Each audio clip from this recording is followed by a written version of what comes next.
Dhyananjana Shalakaya Chakshurunmilitam Yena Tasmai Shri Guruve Namaha Shri Chaitanya Manobishtam Sthapitam Yena Bhutale Swayam Rupa Kadamayam Dadati Svapadantikam Vandeham Shri Guru Shri Jata Parakamalam Shri Gurun Vaishnavamscha Shri Rupam Sagrajatam Sahagana Raghunatham Vitam Tam Sajivam Sadvaitam Savadutam Prijana Sahitam Krishna Chaitanya Devam Shri Radha Krishna Padan Sahagana Lalita Shri Vishakam Vitamscha He Krishna Karuna Sindhu Dinabandhu Jagatpate Gopesha Gopika Kanta Radha Kanta Namostate Tapta Kanchana Gaurangi Radhe Brindavanishwari Vrishabhanu Sute Devi Pranamami Hari Priye Vanchakalpatarubhyascha Kripa Sindhu Bhyevacha Patitanam Bhavanebhyo Vaishnavebhyo Namo Namaha Shri Krishna Chaitanya Prabhu Nityananda Shri Advaita Gadadhar Shri Vasari Gaura Bhakta Vrinda Hare Krishna Krishna Krishna Hare Hare Hare Rama Rama Rama Hare Hare.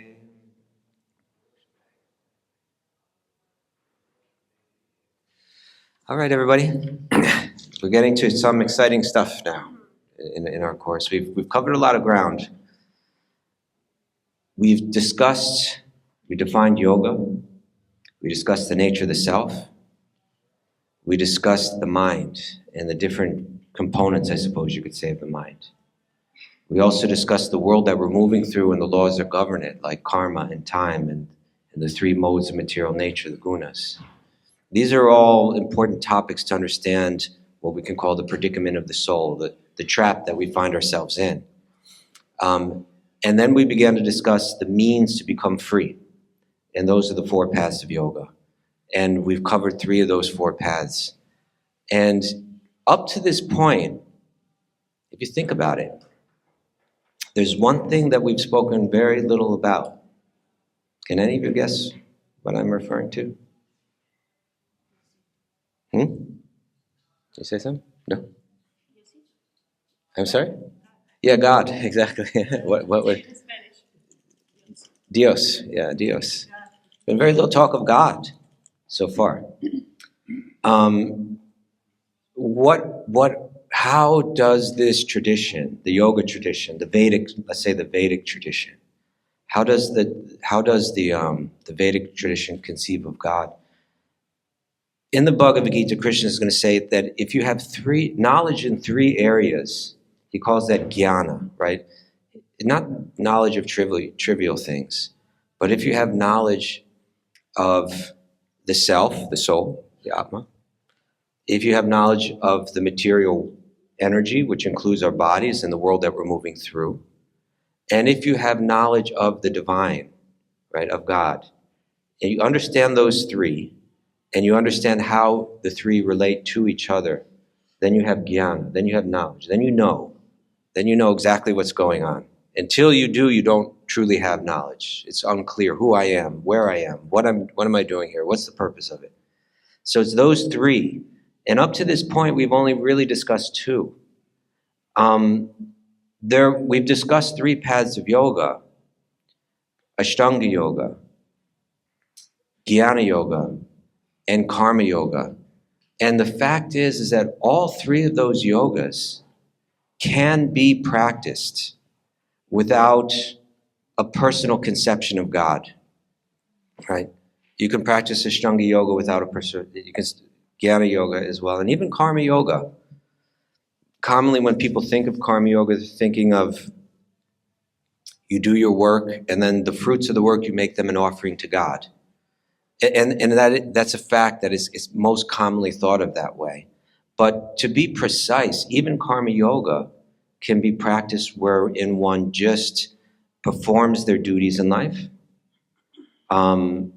without an attachment to the results of the work, so that my work will become a karma, so that my work will have no karmic reaction, so that I don't become entangled as I carry out my duties in this world.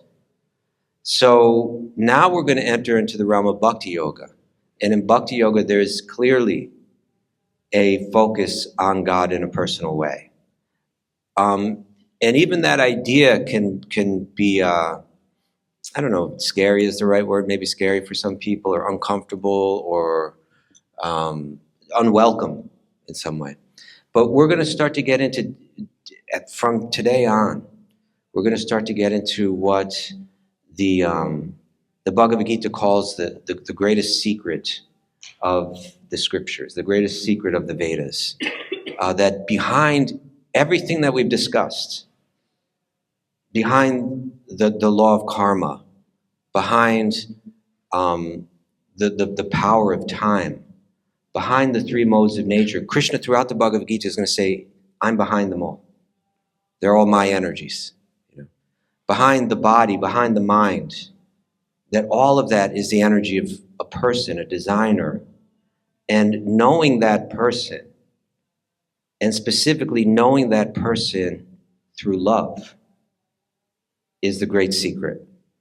And Krishna is going to say to Arjuna, this is the Rajaguyam. This is the great mystery, the great secret, the king of all secrets, Rajaguyam. Or he's going to say that it's Guyatamam Shastram, the great secret of all the scriptures, of all the Vedic teachings. And he's going to say, but in Arjuna, I'm sharing it with you because you're Anusuyave, because you don't hold any envy in your heart. You see, to enter, we'll get into that, I think, especially tomorrow. But entering into talk of bhakti is entering into what's called the most confidential part of the Vedic literature. Now, when we talk about Ashtanga Yoga, broadly, when it's spoken about broadly, as I mentioned earlier, it may not involve a personal conception of God. Now, commonly when people are practicing Ashtanga Yoga, they're trying to find God in the heart. Right?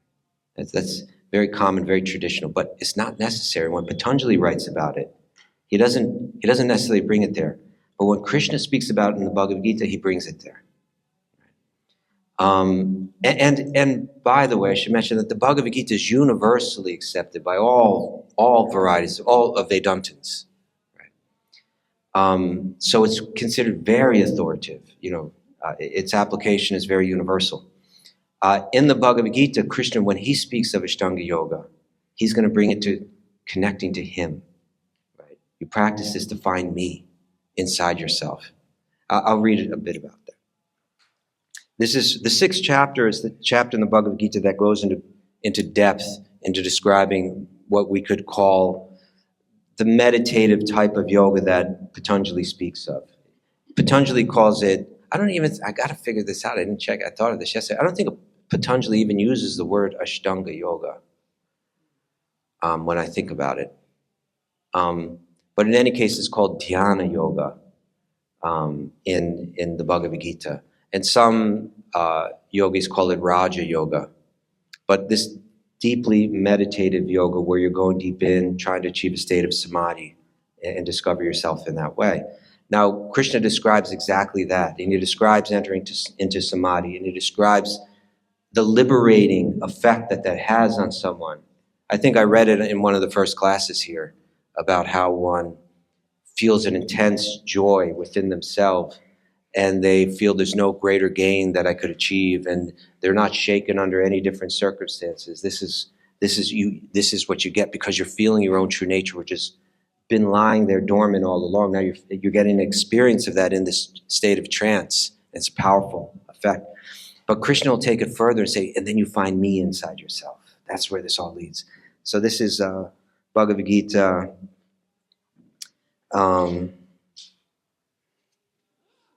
Let's see, Bhagavad Gita 6:29. Krishna says, a true yogi observes this Paramatma in all beings and also sees in every being in the Paramatma. Indeed, the self-realized person sees the Paramatma everywhere.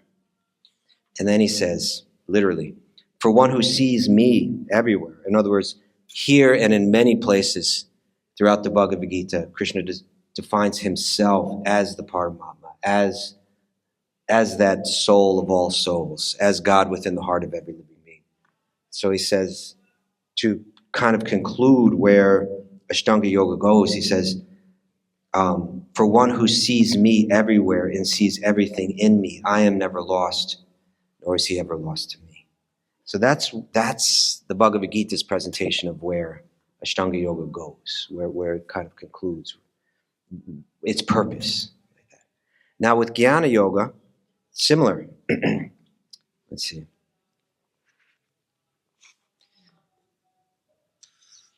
Jnana Yoga, as it's taught commonly, as it was taught by Shankara, and those coming down in his lineage, Jnana Yoga is kind of to realize that the oneness, and commonly is presented with a denial of form, a denial of all types of duality. Any type of duality must be illusion. Bhagavad Gita doesn't teach that, but many Jnana yogis embrace that idea. And so their idea is there's no personal God beyond me. I am that oneness. We are all that oneness. We just need to realize it. But Bhagavad Gita has a different presentation of Jnana Yoga. Bhagavad Gita sees Jnana Yoga as a way, like if Ashtanga Yoga is a way of settling the mind so that you can find God within yourself, Jnana Yoga is a practice of dismantling all of our material desires in the mind so that we can connect with God or with Krishna. So, very famous verse in Bhagavad Gita, Bahunam Janmana Ante. Bahunam, many, Janmana, births and deaths. Bahunam Janmana Ante, at the end of many births and deaths. In other words, after practicing Jnana Yoga for many lifetimes potentially, Jnanavan Mam Prapadyante. The one who began avan, the suffix avan means one who possesses. Jnanavan, one who's finally achieved, who possesses deep knowledge. Mam prapadyante, they surrender unto me. Now that their material desires are no longer clouding their understanding, then one naturally says, I surrender unto God, I surrender unto Krishna. And of course with Karma Yoga,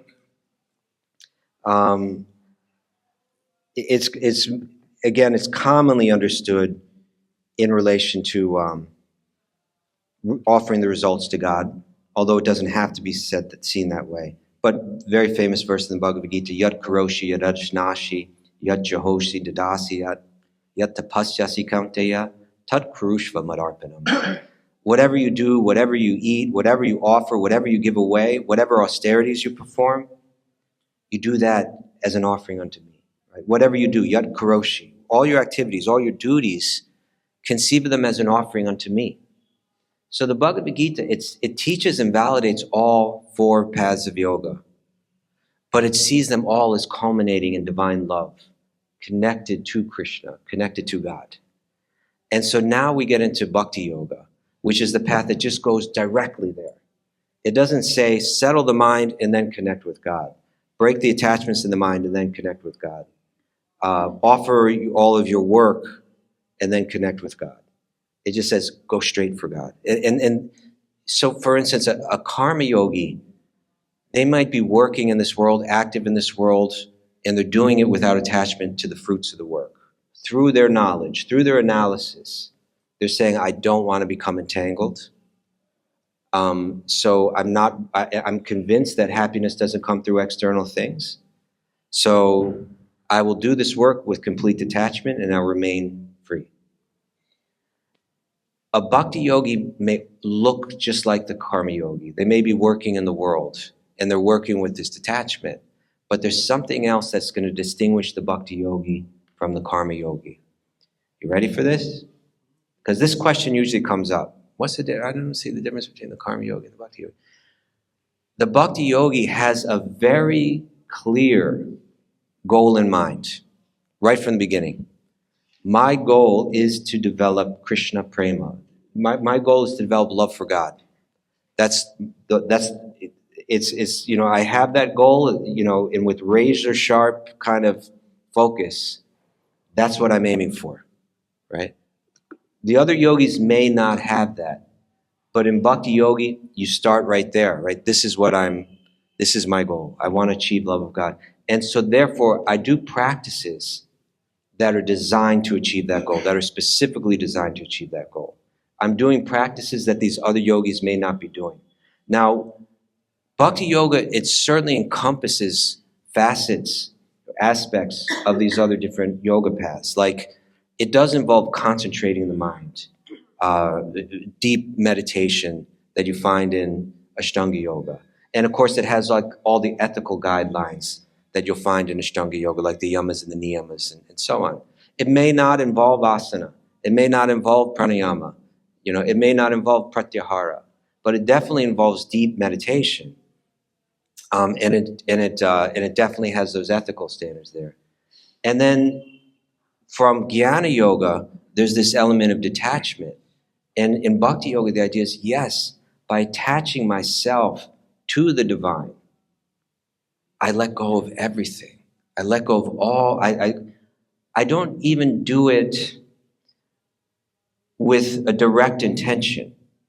But by developing love for God in my heart, I lose interest in all the things that the Jnana Yogi is intentionally focusing on. Let me focus on this material desire, analyze it, break it. Now let me focus on this material desire, analyze it, and break it. The Bhakti Yogi just loses the interest in these things by their developing interest in connecting with God. That makes sense? So that element of detachment from Jnana Yoga is there in Bhakti. And then in Karma Yoga, which is defined by working in this world and embracing your duties, that's also there in Bhakti, where one can be very active in the world and performing all their duties, but seeing it all in relation to their service to the Supreme. But one nuance that I do want to mention is that although Bhakti is commonly practiced within society while embracing one's social roles, not wandering off into the forest, one can wander off into the forest and practice Bhakti Yoga simply in their mind, simply by meditation. That's there. And there's certainly plenty of examples throughout these ancient texts where we find that people do that. Right? They just go and find their personal cave. But what they're meditating on is they're meditating on Krishna. They're meditating on Lord Ram. And they're with love in their heart. So that's also Bhakti. Because ultimately Bhakti is defined by the emotions and the feelings that one has deep within. Questions so far? Anyone? Is that a start of a hand? Okay. Anybody? We're good so far? Nothing confusing? Things are snapping into place, okay? Okay, then there's one thing I want to really set clear right from the beginning as we begin to talk about Bhakti Yoga. We might conceive, as we, particularly in the Western yoga world, but even beyond that, we might perceive Bhakti as a sentimental affair, as a sweet sentimental affair, as a kumbaya kind of, like we're all going to sit around the fire and strum the guitar and sing some songs. And that's definitely there in Bhakti, but it's not at all limited to that. And often when you hear presentations of these four paths of yoga, like Bhakti Yoga is thought of as like, if you're an emotional person, then this may be the path for you. Like that. We're all emotional people, whether we show it externally or not. Right? But the point is, please don't mistake this path as being something for sentimental people, or for being something that's sweet but doesn't have a very serious, solid, philosophical grounding to it. There are libraries of dense philosophical books that are explaining Bhakti. The great acharyas of the Bhakti tradition are respected universally as being very powerful, deep philosophers. And if you look at names like Ramanuja, Madhva, Chaitanya, Vallabha, Jiva, Sanatan, Rupa, these are like, it's serious yoga stuff, serious yoga philosophy. Just because it has a very beautiful and colorful and celebratory mood to it, doesn't mean that it's not dead serious, and that the philosophers from this tradition are very solid in their presentation. Does that make sense? Everybody with me on that? Okay, it's real important to understand. So it's got both. It's got a very serious philosophical grounding, and at the same time, it has a very beautiful, colorful culture that can captivate the mind and heart. And that's part of the idea in Bhakti, is the beauty of it takes one's mind. Rather than working hard to try to focus one's mind, it has such beauty in it that the mind is naturally drawn towards it, and it becomes, therefore, the easiest of yogas in that sense. It's not that, but we have to be clear. If you want to advance in bhakti, it's going to require serious commitment, just like all the other yogas do, right? Serious commitment to self-transformation, serious commitment to sadhana. At least in most cases. There may be some rare cases where someone gets some kind of special blessing or special kripa, special mercy. But in general, it's practiced by serious practitioners. Okay. And if you look at the culture, the beautiful culture of India or Hinduism, if you look at the music, the traditional music of India, the traditional drama of India, the traditional dance of India, the architecture, the poetry, practically all of it is growing out of the bhakti tradition. Right? It's not growing out of the Ashtanga yoga tradition. It's not growing out of the karma yoga or jnana yoga tradition. It's all growing out of the bhakti tradition. It's all growing out of the bhakti shastras, the bhakti literatures, like the Srimad Bhagavatam and the Puranas, the Mahabharata, which includes Bhagavad Gita, and the Ramayana, which is the story of Lord Ram's life. All of that culture is growing out of the texts that are speaking of love of God, right? And it's part of what makes India so. It is what makes India and its culture so special. Again, colorful and celebratory, and all of that's growing out of these texts. That's where it all comes from. If you get deep into jnana yoga, you're not gonna find all that. It's just not there. It's all there in these bhakti texts. All right. So let me start by saying that in bhakti yoga, welcome. There are ways to take things that aren't directly related to bhakti and bring them into your bhakti practice and make them part of a bhakti practice. Like, I may have a job.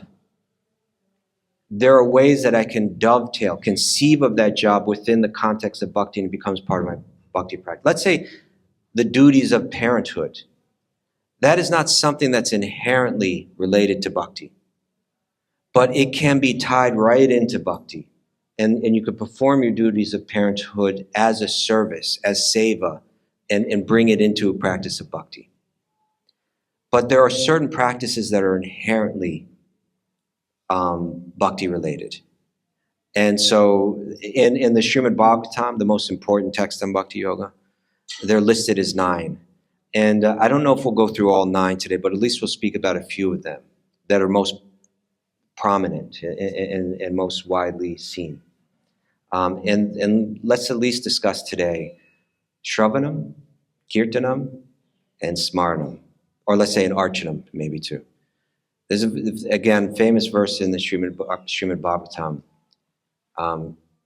Shravanam, Kirtanam, Vishnu, Smaranam, Parasevanam, Archanam, Vandanam, Dasyam, Sakyam, Atmanavedanam. These are the 9, just like Ashtanga Yoga has 8 limbs. These are the 9 limbs of bhakti 9 different practices that are inherently bhakti. Right? The first one is called Shravanam, hearing. And what they mean by hearing is hearing the sound of these sacred texts, the bhakti texts. Again, Srimad Bhagavatam, Bhagavad Gita, Ramayana. Hearing the sound. You can say studying or reading them, which is a form of hearing, because they're all in the form of sound. Hearing them, studying them, just reflecting on them and discussing them, especially learning them from someone who is advanced in bhakti, sitting at their feet, hearing them, hearing the pastimes of Krishna, hearing the pastimes of Ram, right? That this practice is inherently bhakti. It has its didactic kind of educational purpose. There's wisdom in these pastimes. There's wisdom in these texts that help us, give us the knowledge that we need to advance in yoga. But there's something in them that's beyond that too. That the subject matter is transcendental in itself, or the subject matter is non-different from God. For instance, in the 10th canto of the Srimad Bhagavatam, you have all the stories of Krishna's life. That right there, not only do they teach all kinds of lessons about life and all kinds of lessons about yoga and how to live, how to evolve in life, that knowledge is there. And one receives it there powerfully. But also the content itself of the stories of Krishna is the focus of meditation, right? It's what one meditates on. It's what one brings their mind to, not just for education, but for purification. And ultimately, for the experience of love. One can just sit and meditate on those, hear them, right? And meditate on them. And that in itself is powerful yoga, incredibly deep and powerful yoga. The way that what it does to the mind in terms of its focus and its purification is an incredibly potent form of yoga. Okay, that makes sense? Shravanam, hearing. Therefore, if one is a bhakti yogi, it's not that they just sing some songs and have some fun and dance. That's definitely part of it, and a huge important part of it. But if you're a serious bhakti yogi, you're committed, practically in all cases, you're committed to hearing these shastras regularly. Just like someone practicing asana is going to do daily practice. So for a committed bhakti yogi, they're hearing from these texts daily. I'm not saying that that's absolutely a must, but in general, that's how people practice bhakti yoga. And we could really say that 2 of these 9 limbs are especially the focus, almost like two tracks of a train. One of them is this Shravanam, and the other is Kirtanam. Right? Kirtanam literally means the glorification of the divine, the glorification of God. And especially that's done through the names of God, right? Chanting the names of God. The name is seen as not an ordinary sound. The name of God is seen as non-different. What's the verse? Nama Chintamani Krishnas. Nama Chintamani Krishnas. Chaitanya Rasa Vigraha. Right? That the name of Krishna, Nama Chintamani Krishnas, is Chintamani. It means that it fulfills all desires. Nama Chintamani Krishnas. Chaitanya Rasa Vigraha. It's full, it's the form. The name itself is the form of rasa. Within that name, there's unlimited tastes, spiritual tastes that one can, deep spiritual experience is right there in that name. Chaitanya Rasa Vigraha. Thank you. Purnam Shuddha, Purna Nitya, Nitya Mukto. It's entirely pure. It's entirely liberated. It's not something of this world. Bhinidvam nama namino, because the name and the person that's being named are one. They're non-different. In this world, a name generally is like a label applied to an object. Spiritual energy is of a completely different nature, where Krishna's name, it actually is Krishna. So simply by meditating on it, one is liberated. Simply by meditating on it, one experiences deep spiritual tastes, Chaitanya Rasa Vigraha. Deeply, just by meditating on it, all of one's desires are fulfilled in it. So the name becomes a primary focus. Particularly, it's said that in this yuga, in this age, there are verses in the Vedic text that say it is the only way, it is the only way, it is the only way. Because in this age, in previous ages, meditation like Ashtanga Yoga, we had far more peaceful minds, we had far longer lives. The entire atmosphere was far more sattvic. There was so much greater potential to sit and just meditate and go deep within and go into trance. And in this day, our minds are fickle. Our minds are distracted. We're full of all kind of crazy samskars. The atmosphere is totally unfavorable in so many ways. So the practice of Ashtanga Yoga is considered very difficult in this age. But therefore it said, but this chanting of the names, through the practice of bhakti in this day and age, in the Kali Yuga, it is the Yuga Dharma. It's the Dharma designed for this age. It's much easier. The name itself is very powerful. And when it's sung together, with music, all of that adds to the ability for the mind to focus in it, for the mind to become absorbed in. You come here in the evening and you hear Madhava doing kirtan, you see he's at that last slot, and you just see everybody's mind is fixed, right? Everybody, if we're sitting here trying to meditate really quietly, if we could, let's say all of us were trying to do that right now, we said, okay, we're going to sit here, we're going to focus our mind, we're just going to bring it exactly where we want. But if we were able to look into everyone's minds, unfortunately, they would be going in a million different directions. There's a rare person that's going to sit silently and focus it and hold it. But if you come here and during Madhava's kirtan and you went right into everybody's mind, the mind would just be like, Krishna, Hare Krishna, Hare Krishna. It'd be right there, because the music and the unity is helping the mind stay fixed and focused. And again, there's a very deep philosophical explanation of how that vibration in particular grants not only liberation, but beyond that, it grants divine love.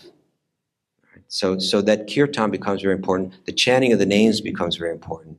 And so this is also a practice that's like daily for the bhakti yogi. Ideally, we do it kirtan together. A lot of us live in circumstances where that may be harder, but even we can do it on our own. And also we chant japa, right? On beads, we meditate on Maha Mantra, especially Maha Mantra. Other lineages, they'll focus on other mantras, Om Namo Narayanaya, things like this. But especially in this day and age, this Hare Krishna mantra is emphasized. And so that becomes focus, right? The focus, the practice of hearing, the practice of chanting, right? Then they say there's the practice of remembering. This is the deeply meditative, right? Once you've purified your mind, once you've, through developing some taste for hearing about Krishna, then you begin to let go of your material desires. Your mind becomes more peaceful, and one can meditate on Krishna's leelas. Right? It's saying that the very advanced bhakti yogis, just in their mind, they can enter into that leela. They can enter into Krishna's pastimes and find the object of their love in them. Or in their meditations, they can witness the pastimes. They can see it before their eyes. Right? They can go to a place like Vrindavan, a holy place like Vrindavan, where they say that the pastimes are always happening and they can actually experience them there. But this is a very elevated state. But the other real prominent limb of bhakti I want to discuss was archana, or temple worship, like the worship that you see in temples. We may see that and we may say, what is really going on here? And I'm coming from a background where it seemed like, worshiping idols is the worst thing that you can do. It's it's not a primitive, simplistic practice. It's a science that brilliant scientist yogis understood just how to present it and just how it works. But the idea is that everything that we do in yoga it has an effect on the mind. But the mind can be difficult to control on its own. If we're trying to control it entirely internally, it's very, very challenging, as anyone that's practiced some meditation will know. But if we engage the externals to create an internal focus, it can become much easier. And so therefore, a form of the divine is created, and that can become the focus. The senses can be engaged and focused in this way. And when the senses are engaged, it becomes easier. So you've all seen puja being done, right? Right now, we can hear a man. You come here every day at this time. As you're coming in here, you're hearing this man. He's in a little simple temple right here. Basically, the deity in the temple is just a painting. Right? And he comes before that. He enters into that space where that painting, I honestly haven't even gone in. I'm assuming that maybe it's Sita Ram, but I'm not sure. Or Hanuman maybe. And he goes there to bring, he's in a space that has been set aside and in a sense protected. There's no materialistic activity going on in that space. So as soon as you walk into that space, you kind of feel the effect of that. And there's a visual focus, right? A visual target that he can focus his eyes on. And then he begins to chant these mantras as an offering, and as a purificatory practice, right? And he does it not just every now and then. I guarantee you come here tomorrow at this time, you're going to hear him chant, right? Because he's a serious yogi like that. He's made a commitment like that. But it's a bhakti commitment, Actually, let me share one more thing that really needs to be shared before I start to speak about Archana more. This is key. Is everyone attentive? Everybody happy? Okay. What defines something as bhakti? Because if someone is in a temple and they're waving some incense, doesn't mean that they're practicing bhakti. Yeah. Well, you see, different people see it in different ways, but the real, from within the tradition of bhakti, like some practitioners from outside the realm of bhakti will say that's bhakti, and that's a good thing. You can do that for some time, but then eventually you let it go, because then you rise to something higher. This is the way certain Jnana yogis speak, that all form is duality and all duality is illusion. And in order to rise to the highest truth, you need to let go of this kind of thing. But bhakti yogis see it very different. And they also say that, you see, what some of the Jnana yogis are saying is the Advaitins. They're saying if you worship that form, it'll help elevate your mind to a certain stage. But all form is illusion. So eventually you have to let that go. So you're doing that for a purpose. You're doing that with a motive. And your motive is ultimately to help you as that worship becomes a stepping stone to something higher, which is called moksha, or liberation from the sufferings of this world. So you're doing the puja, which is an act, externally it's an act of love, right? Please accept this. Because I love you, I want to offer this to you. Please accept this flower. Please accept this incense. You understand? Externally, it's speaking the language of love. I love you and I want you to have this because I love you. Right? But if someone speaks the language of love but they have a separate motive, is it really love? Right? Say someone proposes to you. Right? I love you. I want to marry you. I want to spend my life with you. I want to make you happy. You mean so much to me. I can't think of anything but you. I need you. One could be speaking all words of love, but what if you knew that person had another motive? Like, let's say maybe you were wealthy and it's your wealth that they're really after, or it's something else, right? Actually, the love is not there. The person that's proposing wants something from that person, because love is a selfless thing, right? Love is like all that language, I want to make you happy, right? All that love language is an expression of selflessness. But if I'm worshiping the deity with the idea that you're my stepping stone to a higher place. And when I get there, I won't need you anymore.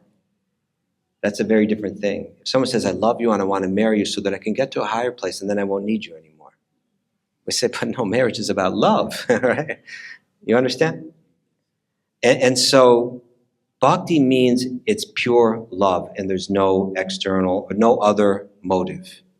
There's no motive for something for myself that's separate from the object of my love or the object of my worship. So there's a very famous verse that defines bhakti. What is it? Anyabhilashita shunyam. Shunyam, it's devoid of, free of, separate, selfish desires. Jnana karmadhyanavritam. And this is something that we're going to go into big depth, but there's three kind of ways of seeing the world. One could be called karma, one could be called jnana, and the third is bhakti. I won't get into it all right now, but I'll share this for now. The motive behind karma is I want to enjoy the things of this world. I want to generate good karma and enjoy the good results of that. And the motive behind jnana is there's a lot of suffering in this world and I want to become free of that suffering. It's said that bhakti is jnana karmadhyanavritam. It's free of those motives. It's free of the motive behind karma, I want to enjoy this world. It's free of the motive behind jnana, I want to escape this world. And there's nothing in it but love, right? Love is the motive, the only motive. Then we call that bhakti or uttama bhakti, pure bhakti. Bhakti that's not mixed with any personal selfish interests. Let's phrase it that way. Does that make sense? That's called bhakti. So if someone is in a temple and they're waving incense, but they're doing it because they want the things of this world, I want the birth of a healthy child. I want, a lot of times, like you see, like these little shops, on the street here. A lot of times, if you see them right when they open up in the morning, sometimes there's a little altar somewhere in that shop. Maybe Lakshmi Devi, maybe Ganesha. Sometimes Shiva. Especially Lakshmi and Ganesha, they worship for prosperity, for money, right? So they think it's an innocent thing.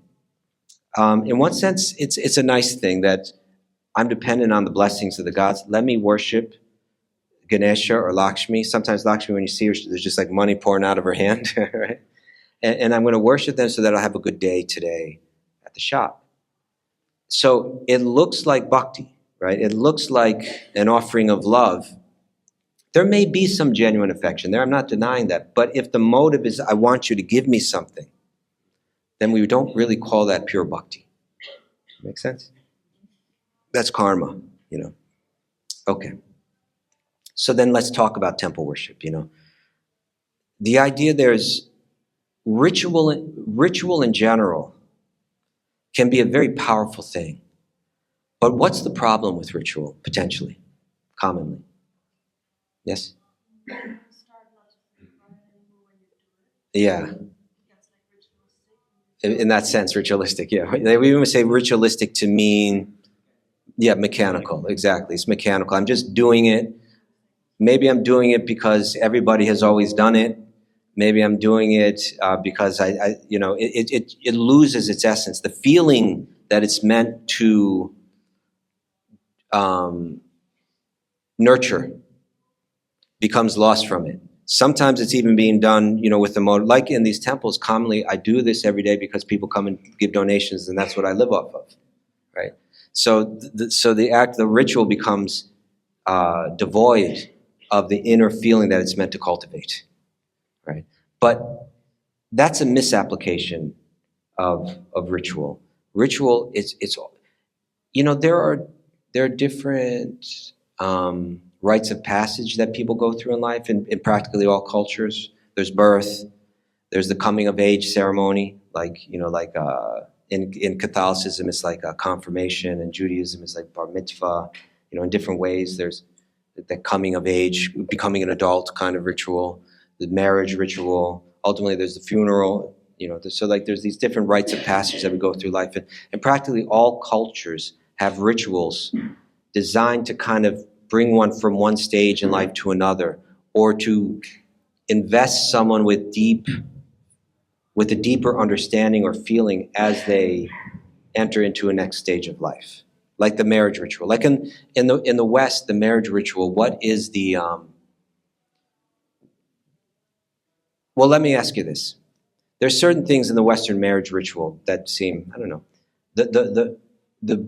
The groom is not supposed to see the bride on the day of the wedding until the moment of the wedding, right? But why? What will they say? It's bad luck. But you see, bad luck is what you're going to say to get people to do it, right? Like, if you don't do it, there's going to be bad luck. Okay, I better do it. But what's the purpose? Why do we want to get someone to do that? I have my own speculation about what that's about, right? That there's a moment. What's happening the day, all day, up until the point of the wedding? What's the bride doing? Or what's being done to her? In what way? Preparing. Yeah, they're beautifying her, right? Yeah, they've invested in this very expensive dress that she's going to wear one time. They're doing the makeup, and the hair is very important. Yeah, nails, the whole thing. In India, it's like a whole big thing with jewelry and so on, and henna and all these things. So in general, the bride is being beautified. And forgive me if I'm going to get into some gender roles here and everything, but it's a traditional thing, and so let's analyze it through the lens of the tradition. And then if you watch someone going through that process, it doesn't strike you when you get to the end of the process in the same way as if you see it when the whole thing's done, right? And so there's a moment where the groom is going to see the bride. He's standing at the altar. He's standing there all alone, or maybe there's a best man kind of there, something like that. And all the people, in one sense, before God, because it's like in the church or whatever. And then all the important people in their lives are there to witness this event. And there's an aisle that's coming right down the middle, and then some celestial music plays, and then the doors open up. And then that woman, who he's never seen quite like this, starts walking down the aisle, right? And he looks over her and he's, oh my God, she's beautiful. He's never seen her looking so beautiful before. And that does a little something to the heart, a little something in the mind, softens up and opens up. Oh, and not only is she there walking down the aisle, coming straight at him, but who else is there? The Father is there, right? And he's got her by the arm, symbolizing this is the person that has protected her, cared for her, provided for her entire life. And right now, all of that responsibility is being handed to me. So it's not like she's coming down alone and saying, look, I'm beautiful and I'm here for you to enjoy. That's part of it. Beautiful, precious, right? But also responsibility, seeing these both together, and they're walking right towards him, step by step by step by step. There's an impression that's meant to be made in the mind that this woman is very beautiful and precious, and you're very fortunate to have her. But also, this comes with a lot of responsibility, right? This isn't a one-night stand. This is a lifelong commitment. Just as this man has committed himself to caring for her, that responsibility is being handed to me now. I have to. So the beautification and not seeing her earlier is part of what's helping that impression go in deep. You understand? Going deep. So like that, ritual is designed so these deep impressions get made. Even in the Vedic culture, those rituals, what's the name for those rites of passage, those rituals of rites of passage? What are they called? Samskars. Like even we're going to see here today, it's part of how samskars are practiced. In other words, when we say in the Western world, what we call a marriage ceremony, they call literally the marriage mental impression, right? Literally, that's what the word means, because the whole point is let's understand what's meant to be impressed in our minds. How are our minds meant to be shaped by this ritual? And I don't have time today, but don't worry, we'll get into it tomorrow. But we'll talk about the ritual of temple worship tomorrow as it plays out in Bhakti. And tomorrow we'll also go much deeper into really trying to get the full picture. Because if you look at all these Vedic literatures, and there's Karma Yoga and Jnana Yoga and Ashtanga Yoga and Bhakti Yoga, and there's the Puranas and there's the Mahabharata and the Bhagavad Gita and the Upanishads and the four Vedas, and there's this God and this goddess and that goddess, and the whole thing can appear to be incoherent. It can seem like messy, and it can seem like very difficult to kind of get your arms around it. And is there a clear progression here? Is it a big smorgasbord? What is all of this? Have you ever wondered like that or had those kind of thoughts? Please raise your hand if you've kind of like, I can't quite figure it out. Why is this yogi talking about that and that yogi's talking about that? And what I want to do is kind of show how it all ties in and how it all progresses. And in one sense, as the Bhagavad Gita is teaching, which is really a lot of those answers can be found in Bhagavad Gita because it's really meant to be a clarifying text.